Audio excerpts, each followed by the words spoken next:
Okay, coming up next is our final panel. Just give us a moment to reconfigure the furniture here.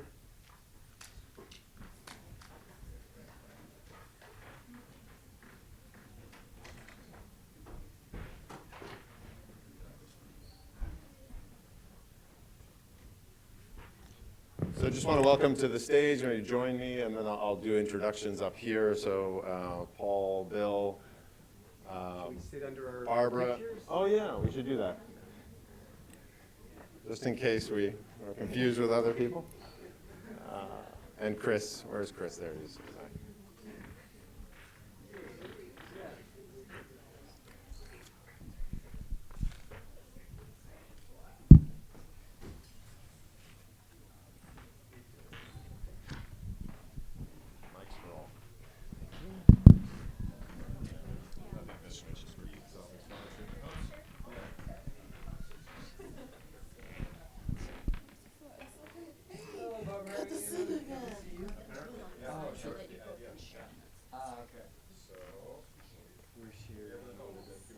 The mic? Yeah, let's just switch it on.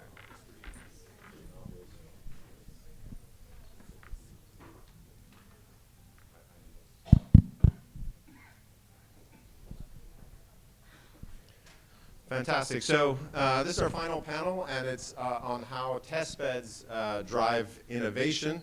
So happy to be joined here by, let me just do it in the order in which I have the comments, so Barbara Askins, who is a critical member of actually our team at CS3, so she's a senior advisor to CS3, but in her day job, she is the president and CEO of the 125th Street Business Improvement District here in Upper Manhattan. And she specializes in economic development, workforce development, and community building, nonprofit and grassroots organizing, urban planning and government, and media relations. Joined here also Chris Roog, who joins us from Florida. He's the executive director of the Community Redevelopment Agency of West Palm Beach. Also has been a longtime supporter here of CS3. So we're among friends here, I think. And he leads that community redevelopment agency and fosters redevelopment through collaboration with residents, property owners, businesses, developers, and community organizations. And Paul Rothman is a director of Smart Cities and IoT within the New York City Office of Technology and Innovation. And Paul provides technical leadership and coordination for the development and integration of emerging technologies and policies. And Paul has established the New York City Smart City Testbed program to pilot emerging technologies in the public realm, and he's also co-authored the 2021 NYC Internet of Things strategy aimed to support healthy cross-sector IoT ecosystems in the city. And finally, Bill Kenworthey from HOK's New York studio. Bill leads HOK's planning and urban design projects across the Northeast, and he's an urban designer, registered architect, and has more than 20 years of experience working with government agencies, private developers, and major universities and Fortune 500 companies. Also noteworthy is that Bill worked on the community planning team for the New York City Mayor's Office of Special Initiative for Rebuilding and Resiliency after Hurricane Sandy. So this panel is all about how test beds drive innovation, and as you've heard today, our center has a working premise that test beds are really our proving grounds, the places that we validate our technologies, and each of them is unique, has their own unique challenges. Communities have their own opinions, sentiments around technologies, and all of those need to be handled in a distinct way, but those, at least we feel, and I think we heard this in the morning sessions as well, that generally speaking, the best way to roll these things out is in a piloted test bed environment. Maybe congestion pricing, you can only really test at scale, but other things, I think, like the kinds of technologies that we're exploring, we want to pursue them at a sort of urban test bed scale. So I'll just kind of kick it off here with a opening question. Maybe I'll turn to you, Chris.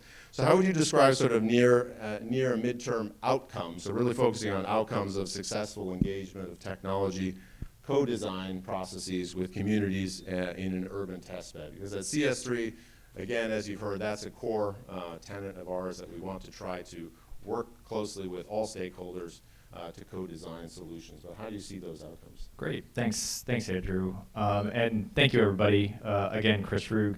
And just want to say really grateful to be part of this great project, and big fan. Can't thank enough Dr. Hallstrom in the back and working with his team and all of the faculty. We actually had a great opportunity to have the summit, or not the summit, the strategic planning at City Hall, and the mayor got to welcome everybody. And then just this past Monday, we actually had a presentation on the center to the City Commission, who is also very eager to just be this living laboratory. So I think, going to your question about medium term, it's having that political will and that buy-in is definitely, without that, it almost makes everything else impossible. And I was actually talking with Lily Weinberg from the Knight Foundation, who is also a big supporter of this initiative, and one of the reasons why I think we're all kind of sitting here right now, at least from the West Palm Beach team, is that you do need that, at least that initial buy-in from the local level of your local leaders and things like that, which we've received, and we continue to build upon that, both with neighborhoods and residents, local leaders.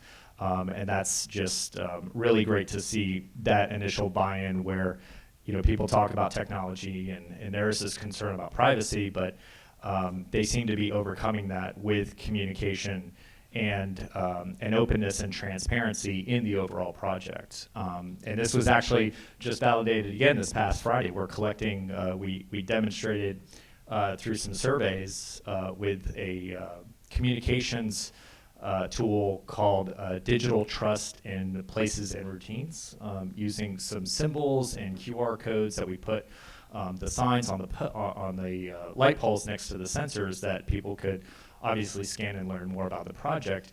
And the surveys about if this is effective or not have been overwhelming, which is just, I think, further building the legitimacy of the project and just the idea of that this is good for the city, and then also gathering that engagement from folks. So very exciting. I mean, I think in the short and medium term, that's a lot that you could ask for. So I think we're heading in the right direction. So asking you kind of the same question, Barbara, I'm sure you have thoughts on this in terms of what do you think of it as near or medium term outcomes of a successful kind of co-design, co-creation process, and obviously we're engaged in that right here. Well, Andrew, I'm going to speak frankly. Always. And so, to me, a successful project is one where the community has been educated enough to give you effective feedback so that the researchers can design applications that they feel are needed in their community. A successful project is going to look at the projects, the communities individually, because they all are individual. And a successful project will leave the researchers coming back with a rich experience that they didn't anticipate, in the community with an experience and opportunity to grow from their existing situation to a better situation. Fantastic. And Paul, so you try to do this at a city scale. So I'm wondering what your thoughts are on that. Like, how do you see, for example, maybe talk about your testbed piloting program across the city, and how would you see kind of those near-term, medium-term outcomes of a successful process? Yeah, I think with the work that we do, it's really in service of trying to solve the city agency needs, which often in turn are the same needs as residents. And so, with the program that we've launched in October, part of what we're doing is, as we're running pilots, we're going to be doing outreach and collecting feedback from residents, making sure that there is, an alignment between the technologies that's being used, expectations from the public, understanding the context in which the technologies are being used, and also trying to get a sense of how deployments could be better suited for communities and how data might be usable. And so being able to share that data, I think somebody mentioned earlier today, the city's open data platform and trying to contribute to that. So I think that there's the transparency component, and then the also the trust that we're trying to build through this process. So transparency, education, making sure that people are informed about the technologies that are being used, how they're being used, and how they potentially impact residents in their daily lives. Right, thank you. So turning then that key word that you mentioned, trust, maybe to Bill, I'll ask you this question, and you probably have a lot of experience in this, in pitching designs, ideas for different cities. What do you think might be the most critical success factors for researchers, policymakers, and practitioners such as yourself in engaging with communities at the early stage of kind of smart cities, smart streetscape type technologies? Can you hear me now? Yeah. It's getting at that issue of trust that everybody's talking about, and making sure the stories, the information, how you're interpreting information is completely transparent to that community. Somebody coming in from the outside will never know more than the folks walking down that street every day. You have to understand that, document that, but also to help them with resources and references from the outside, begin to tell them why things might be happening the way they are, and maybe to see things differently with them, as about the data that backs it up. Because sometimes there's an interpretation that may be not as accurate as the reality is based on the data behind it. And I think having that open conversation with any community, and I work all around this country, you got to come in and listen. And you got to make sure you represent the facts that they're seeing, as well as the backups that may disprove a couple of the stories you might have heard, and to just understand how that data helps build a consensus together. And I've honestly never seen consensus. It's really about the momentum and everybody seeing what they need to see in the information, and making sure everybody's comments and issues are represented. Even if you can't achieve everything that you need to do in a plan, to at least acknowledge it and say, these are the issues that we've understood, and this is the data that backs up why decisions are being made. Great, thanks. Chris, I'm wondering if you have any thoughts on that question, so how, as a policymaker in the city, how you would kind of engage, and what you think are the best factors and key success factors. Relative to building trust or consensus? Yes, exactly, yeah. Whew. Yeah, I mean, I think consensus is elusive, right? I mean, and I'll give you all a topic that we're dealing with this week. So we're supposed to go as part of our engagement strategy to get the word out about the center, and to get that ongoing and regular engagement, so that we can continue to refine and build upon the program on technology that the community will actually want and embrace. We're going to speak to this downtown neighborhood association, and so I worked very closely with their leaders on, this is what the center's all about. And then lo and behold, a note goes out that is like, come hear about this controversial center and how it's highly debated, and act now before it's too late.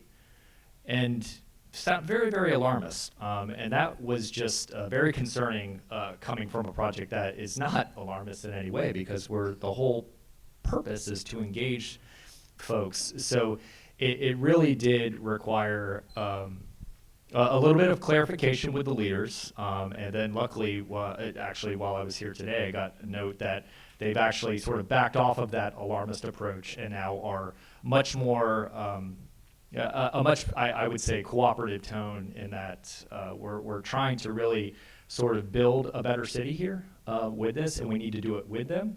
And that has been very helpful. So I think it starts with that clear communication, and obviously the relationships, to be able to be frank with one another. And so it's going to be a work in progress, I think. But you know, I think the consensus is going to come from that clear communication, again, the transparency, and just honestly working with folks to say, look, you know, we want to do this in a collaborative nature and be intentional about it. It's not easy, but you know, it's just seems to be some of the challenges that we're facing, at least locally in our city. Thank you. So Barbara, I'm sure you have some thoughts on this. I have pains going on in my side All right. now. Well, first thing, and I'm excited to be a part of this project. I want to thank Andrew and Sharon and Esther who brought me on board, because I have worked for over 30 years with projects where researchers, city, government come up with these great ideas and come and bring it to the community. And I think it's time for a different approach. And this is something that we've been trying to do here at the CS3 here in Harlem. You need to know the people that you're designing these programs for.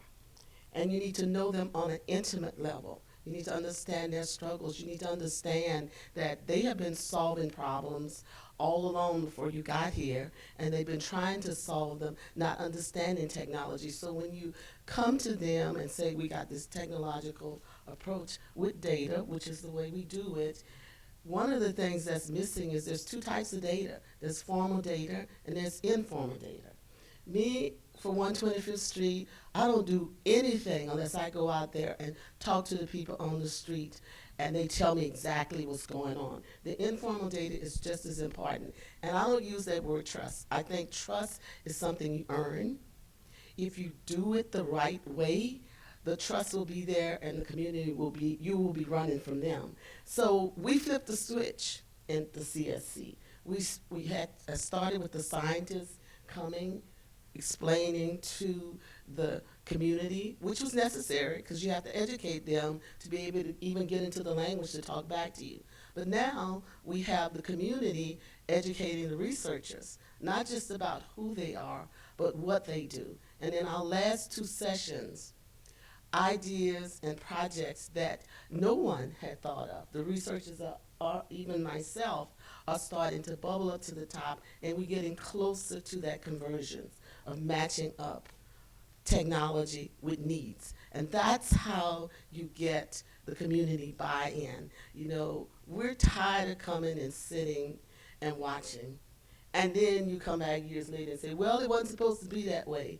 And we now have dug in. So we're asking hard questions. And so I'm asking CS3 again, stop using that word trust. No, we don't trust you. Y'all trying to find out? No, we don't trust you. But we are willing to learn, and we want to be able to participate in this project. And what CS3 is doing is giving us an opportunity at the preliminary design phase, and we have not seen that before. Thanks. Anyone have any comments on that? Or no? I was just going to say, I mean, we've done some, and this was kind of in the wake of the IoT strategy that we released, and so we went and we did some listening sessions and workshops with folks, and we walked through some of the projects that different agencies had done over the years, and I felt like we could feel the tension in the room at the beginning about technology and everything is surveillance and we don't trust. But as we had the conversation and as we explained what the technology did and how it would potentially impact and improve people's lives, some people were like, oh, I like that. I'd actually like that in my neighborhood. I have this problem, and I think that would potentially address it. So I think that certainly, yeah, the trust needs to be earned, and I think that one of the ways of doing that is through transparency, through dialogue, and through clear communication about what something is and how it's being used and how it can potentially impact folks. And that means hopefully mostly positive impacts. In some cases, people might feel like there's a negative impact in some way, and it's about the trade-offs between those things and whether or not there's a net positive there through a project. Yeah. Please. I want to add a little bit more to this because I'm really interested in Barbara's perspective here. So I'm working in a community that hasn't experienced investment in a very long time. Couldn't agree with you more on the trust. It took me, I've been the executive director of the Community Redevelopment Agency now since 2020. And just now, I think I have the trust of the community. So, what is it, 4 years it took me to get to a point where I can actually have credibility with some of the neighborhoods that I work in. So, but it's extremely fragile. Extremely fragile. And so, when folks come in, but what's interesting now is that it is so fragile, and I can be frank with them on everything. What I'm finding is that when I go and speak to them now, and I'm like, well, what do you think about cameras in your park? And how do you feel about that? They're just like, why are you asking us that? Like, frankly, like, where have you been this entire time? You need to hurry up and do it. And I'm actually getting now the sort of hurry up and go premise. So I'm just kind of interested in sort of your perspective on that, because that kind of caught me off guard. I was expecting a little more, pushback on it. But now I'm getting actually the opposite. And then in more areas where I thought I was going to get the support, I'm getting sort of the opposite, where now they're just like, well, wait a minute, we need to know a little bit more about it. And those are generally in the more affluent parts of our city where I'm getting the pushback now, whereas in areas where we haven't invested so much, they're actually very much like, hurry up and get it installed. Well, and I don't want to hog the conversation, but you're right where we're trying to be. That's the sweet spot, because people, they trust you.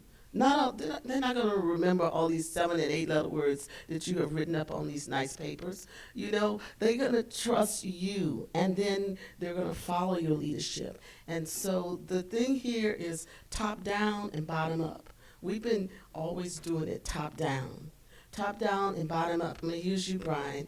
I had Brian to visit me on 125th Street, and I had him to go into a hardware store that has this great, really cool coffee shop where all the young people hang out and stuff.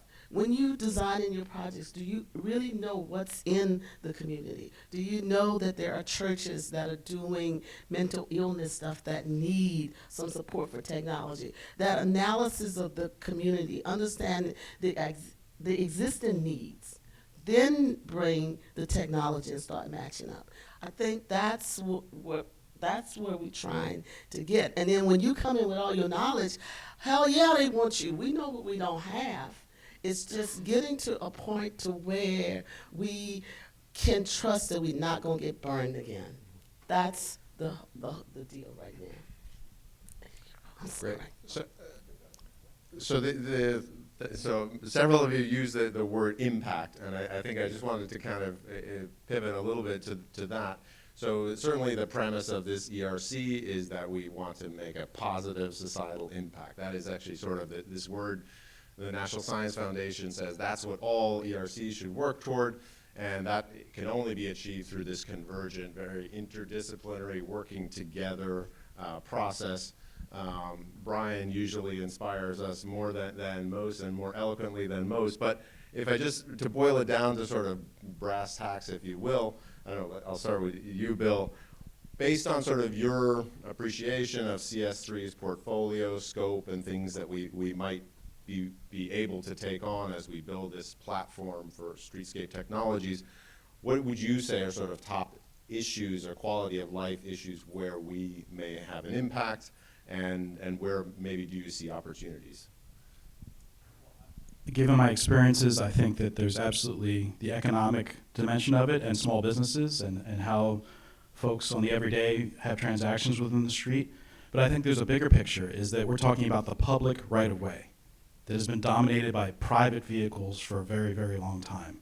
What are the transformations that I think can occur in terms of the use of that from the citizenry in different ways, different mobilities, different ways of accessing it, both physically as well as maybe technologically and maybe culturally, in terms of how we think about the street as a place for people and not just a place for wheeled vehicles to move as quickly as they can and potentially endanger some of the constituency. Yeah, Paul?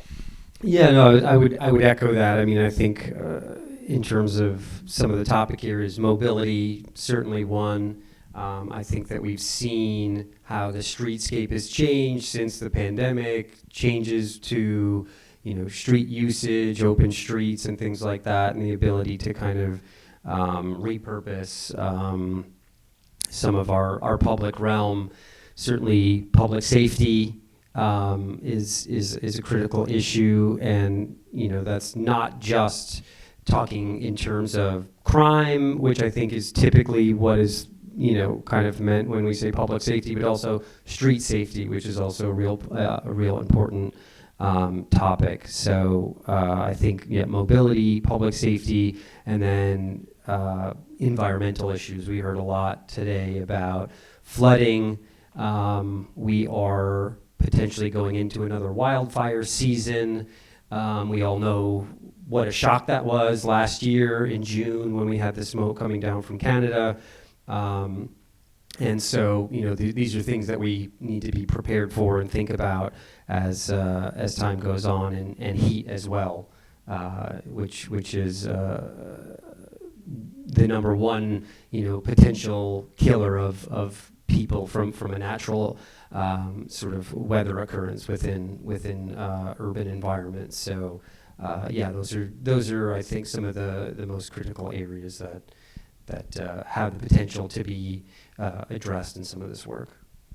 So same question to you, Barbara. I know we've talked a lot about this in our community partners and residents sessions, but where would you see the sort of the best opportunities for us to make an impact? Well, I think that we need to look at negotiating the trade-offs.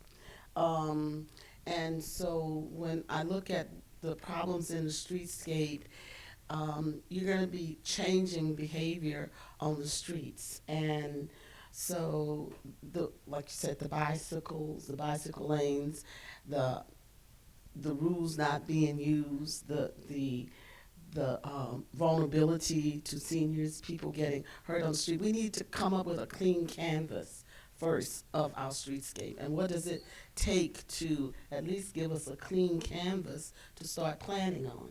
There's just a lot of stuff out there that's not functioning, and we just keep layering on top of it. And so to me, I think this is an opportunity to let us analyze what's out there and start saying, okay, well, we'll take this away first. How do you have a major street and no bike lane and think bike's not going to be there? And then where do they go? So we have a lot of dysfunctional stuff on the streetscape. And I think there's an opportunity to fix that. And then prioritizing. You got all this stuff coming with electric cars. Government people and policy people just keep rolling it out. And we just keep trying to fit into it. And it's not working. So maybe the opportunity here is for us to create some kind of process or procedure to inform, influence, and direct government, because if you tell them what to do, they're not going to listen. So we could just find a way to influence and direct. That's another opportunity. And then lastly, I just want to say is that we got to beef up this educational part of this. You have to educate the people who you want to talk to. And so we have to start putting education, more money into the educational budgets of this, and making sure that we talk their language. And if you can't, find somebody who can. These documents we have, I complain about, they look really good. But you send this out in Harlem with all this little bit of writing, they're not going to read that. So there's an opportunity for local community engagement.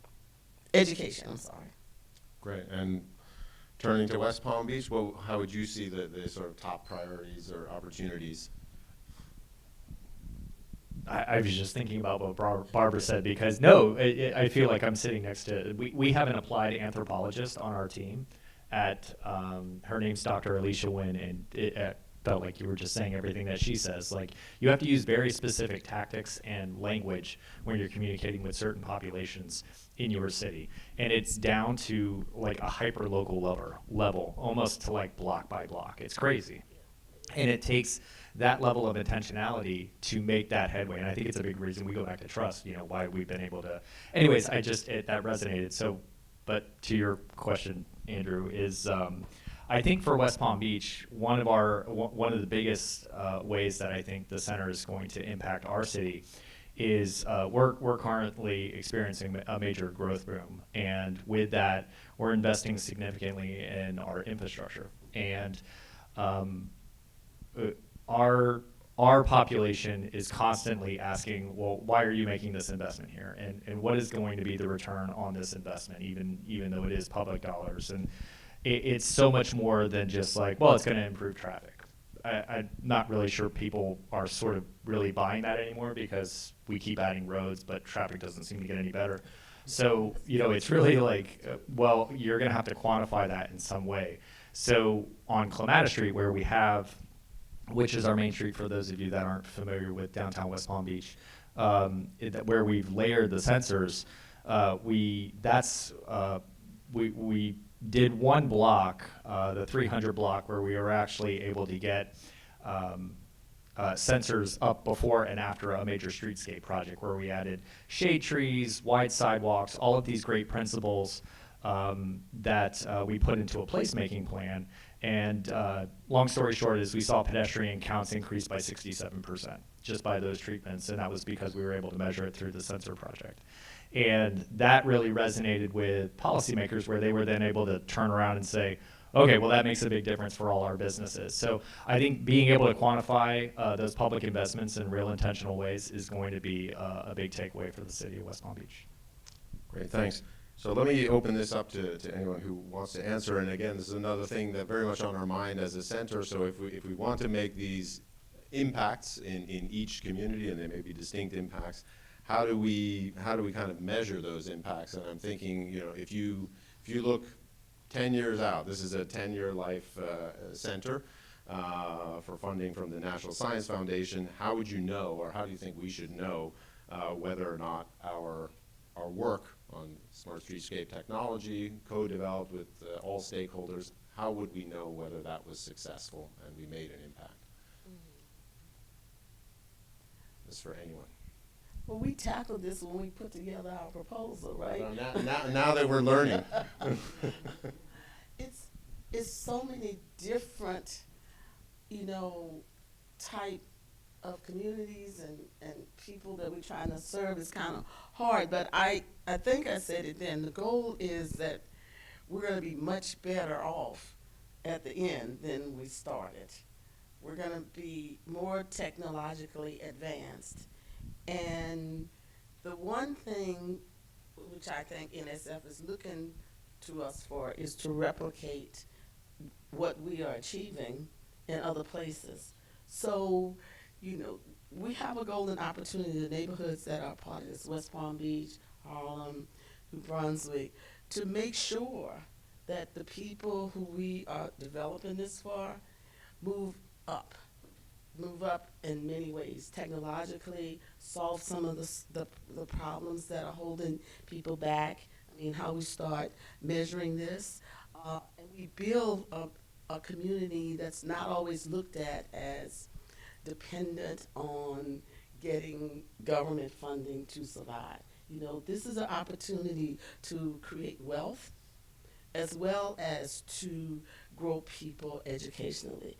And I know that's a big task to take on, but to me, that would be success. So we don't have to keep doing this over and over again. Fair enough, yeah.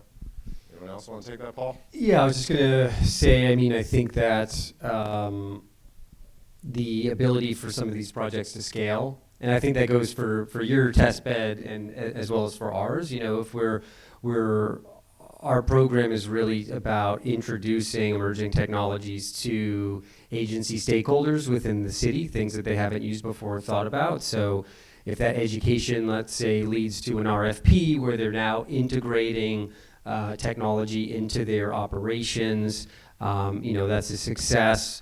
The awareness, sharing the awareness of that technology across other agencies. We're also trying to make sure that the knowledge that we're capturing, let's say we're working with DOT on a particular project, that the relevant stakeholders at the Parks Department or Department of Health also have an awareness that we're kind of like breaking down those silos a bit in terms of knowledge accumulation. And then I think Similarly, the education, we want people to be aware of how this technology is being used in their communities. I think, with our test bed, which is, we're looking at the city as a test bed, it's going to be harder to make those individual connections aside from the engagements that we do in communities. But, with the geographical constraint that you all have, if the community at large is aware of the work that you're doing and they're engaged with it, I think that that's definitely, a positive outcome for that people aren't, walking around and saying, what's that? Is it spying on me? That's certainly a benefit that you've been able to connect with the community and make them aware of the work. So, Bill, I don't know if you have thoughts on that as a designer, communicating that to communities. Yeah, I mean, absolutely. I mean, I think for me, just being interested in cities, it's about the quality of life, the benefit for every single person that engages that street, right? It's the economic benefit, the mental health benefit, the physical health benefit, the vibrancy of that street and how it can be translated, because every community is not the same. We have to think about ways to engage and bring these technologies in different ways to different places to ensure all of that so that everyone can participate in the public right away. Great. So I want to say yeah, one sure. thing real quick. Two things. One, do not forget the buildings are a part of the streetscape and how to use technology to do that. And lastly, the city. How do we catch up with the city? Like Paul T said, they are pulling together all the agencies. They're coming up with ideas to do stuff. We're over here trying to figure out how to engage the community, but technology is moving forward. So how do we who doing this connect with the city and come together at some point? That's a major challenge to me, what we need to overcome. But I think groups like your interagency meetings, the monthly meetings, I think those sort of key to sort of that collaboration. Mm-hmm. Yeah, Barbara's doing amazing things. So I think I have more questions, but I think it'd be more productive to turn over to you, turn to the floor to see if there are questions for the panel. Otherwise, I'll shoot. If we have any mics left, yeah. So there's one.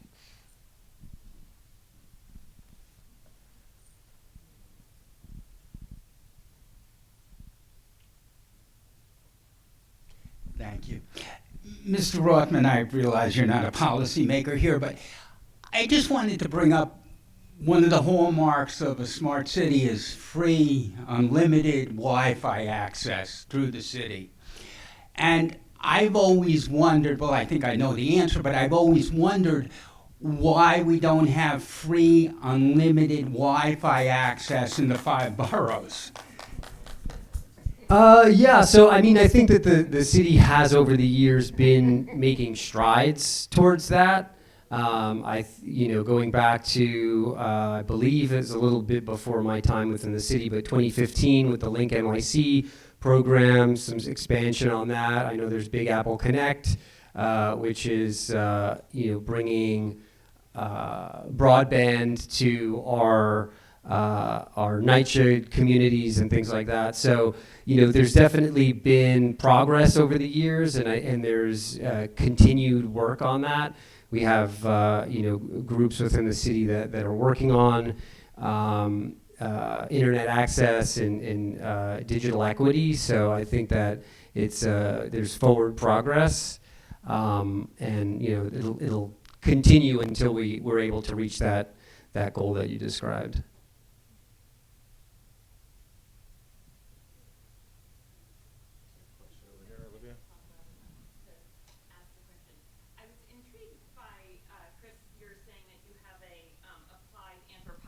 On your team, what expertise do you think governments can have on their teams to engage maybe better with communities? And I'd like to hear Bill's response on that too, coming from the engineering side of the equation. How do we stack our teams to communicate better? I mean, that probably comes down to like a director level. So, I guess you just have to start looking at these challenges differently. I'm a big fan of incorporating a lot of social sciences that traditionally you probably don't find in departments. Like, it would be really great if you had sort of a psychologist working with traffic engineers, frankly, stuff like that, where I don't know if it would be a benefit, but something tells me that if, traffic engineers paid more attention to how humans behave, maybe you would get better outcomes. And just things like that where, clearly we've seen a big benefit of having an anthropologist sort of understand the history and the language that's needed to be used, because it has just made not only our work and engagement so much better, but it has just vastly improved our projects to really understand what we need to do to really get to what the community is trying to tell us as what they want in their community. Because, as public servants, you really have to sort of embrace that role, that's what you're going to do. Well, it comes with listening and really understanding, and sometimes because we all come from different backgrounds. Melting pot of the world here. And West Palm Beach is nowhere near that level, but at the same time, having intimate understanding of different cultures, I think, is essential to really, making sure you're being, frankly, more legitimate in your work, and building that trust that'll ultimately make your places better and your cities better. So a multidisciplinary approach always leads to the best answers. And I've dealt with teams from 7 to 15 different sub-consultants you bring on depending on the type of project you're doing and the community you're in, whether it deals with archaeology or social resiliency.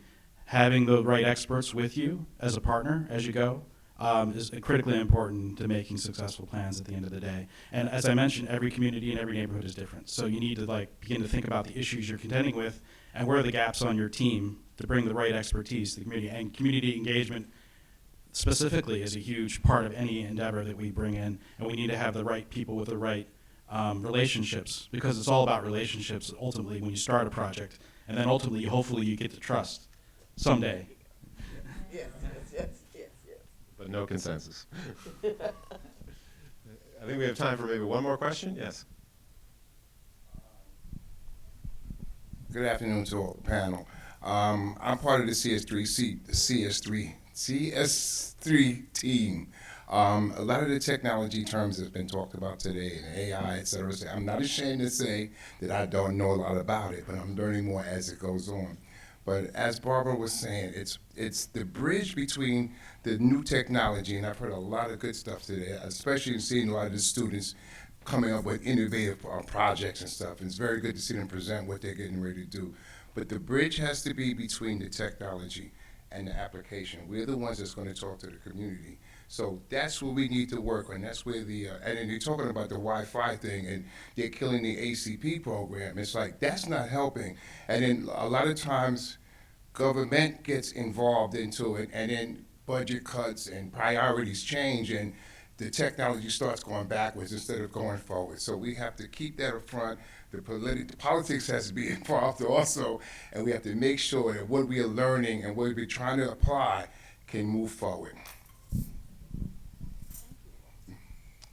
Thank you. Any comments?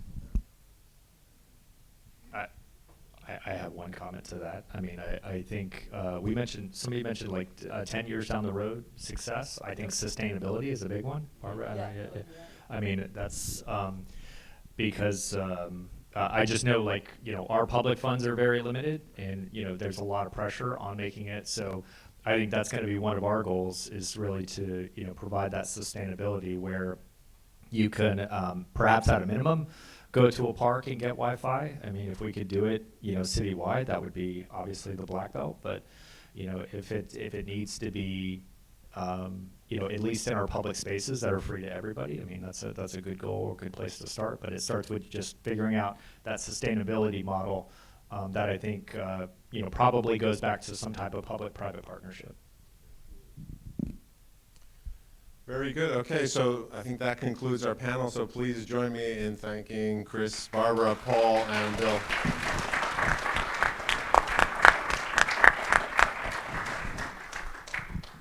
you.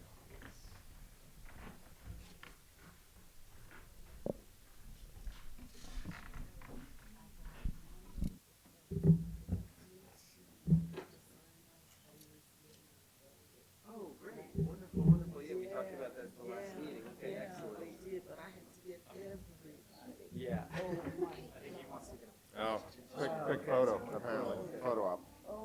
Thank you. 1 minute.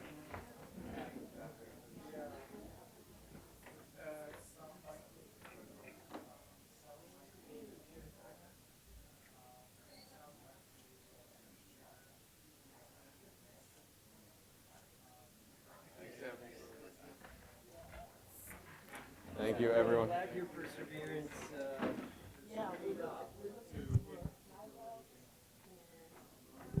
So with that, just a few kind of closing remarks. Obviously, I wanted to thank everyone here for coming today. It's been truly humbling, actually, to have such a great turnout and have everyone stay throughout the day on such a beautiful day.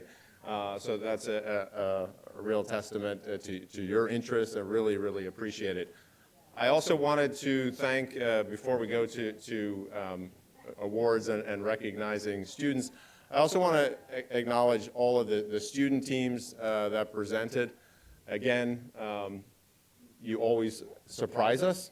And I was telling someone earlier that, you know, we don't pull all the strings. We're sort of creating the fertile ground to do interesting things. And so some of the things I saw here for the first time, and it's really was really surprising, exciting, and you were all very courageous as well, those of you giving those time-pressured pitches. So that I just wanted to shout out. And so I don't forget, because this is the kind of thing I would surely forget, I wanted to thank all of the people that put this together, that made this possible. So from on our staff are Yasin Choi, Fernanda Martinez, Olivia Moore, let's see. Don't know, oh, Jesse in the back helped us out as well. Alexis, who I saw earlier, but maybe not here at the moment, from the Dean's office. And of course, Dimitro and Michelle for all that they did with the innovation. So next up, I want to invite Sharon Sputz, who's our industry outreach lead, to make a few comments and to make our pitch about joining our industry ecosystem. So it's been a long, great day, and if you want another day, just like this day, you can join our ecosystem and become a member. And it's really actually an important role. And hopefully you've had a lot of time to enjoy the posters with our great talent. You've heard a lot about the Testbeds. You heard all about the innovation and the startup that happens here. And then there's a whole aspect of creating new markets, because I think that's really what we're on the verge of doing. And so, you know, nothing's for free in the world, and I'm the one that gets to tell you that membership does come with a fee, but it's a really important part of our center. And then just to sort of talk about that for a moment, we do have an industry advisory board, because I think I heard a lot about listen, relationships, and partnerships, right? And so we can't do what we do without listening to the community and without listening to industry. And NSF actually requires us to have a membership program, because they recognize the importance that everybody plays in creating a smart streetscape to make our cities more livable. So with that, you can, I'm sure you've gotten like, I don't know, a few hundred emails to attend today. Any one of them you can email back, and they will connect you to me. And I welcome you to join us on this journey. All right.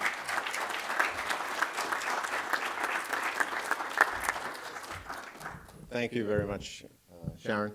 So without further ado, I wanted to announce the winners of your vote. So this is by public consensus from your, thank you. I specifically asked for this.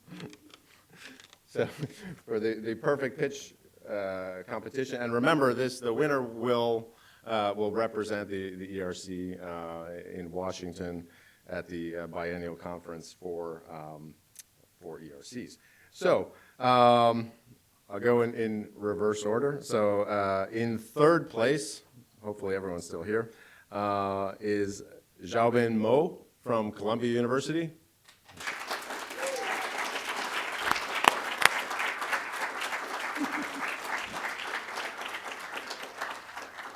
We have a certificate. Present.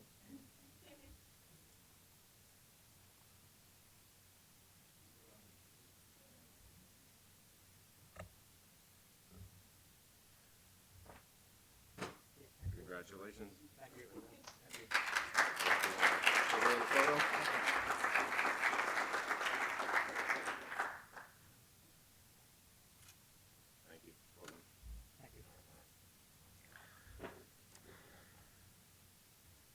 In second place, we have Sonia Moshfeghi from FAU.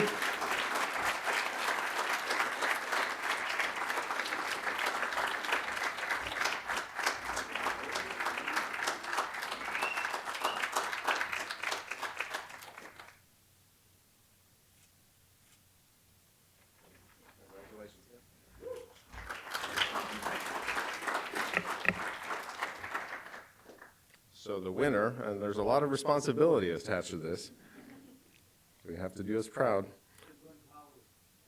Well, Washington. So, is Stepan Mazoka.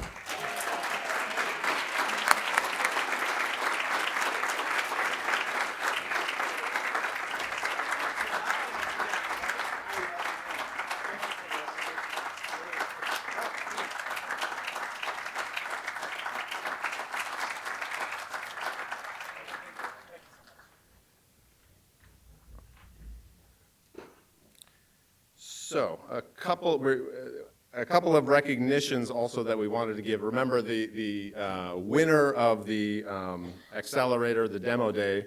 We're going to decide those winners in the Industry Advisory Board meeting following this, based on what we saw and integrated feedback as well from the team.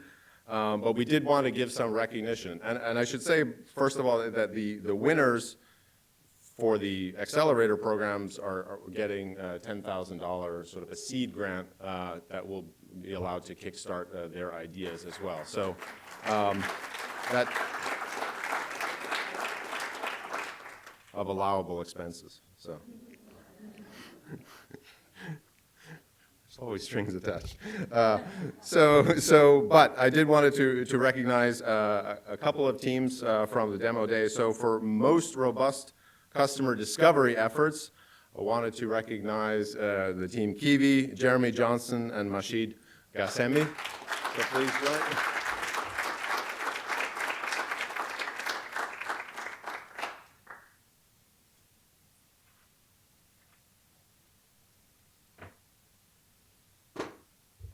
Congratulations, well done. Congratulations.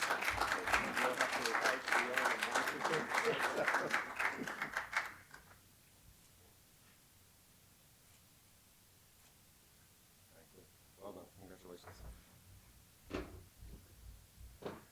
And the final recognition is for most progress made while in the program, and that goes to Flood Sense, which is Daniel Zimmerman and Aishi Joan, and advised by Georgios Sklivanitis.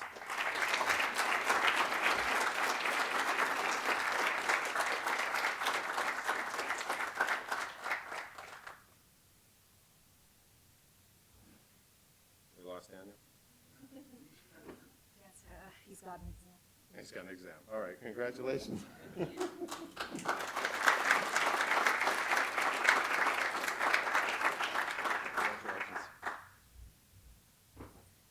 So that concludes our program. I just wanted to thank everyone again. Thank you all for coming. I really appreciate it. We all appreciate it. And again, thanks everyone for making this a success and putting it together. You know where to reach us, and anyone that's on the Industry Advisory Board, stick around because we meet right after this. But again, thank you. and yeah, don't be a stranger. Thank you. Bye-bye.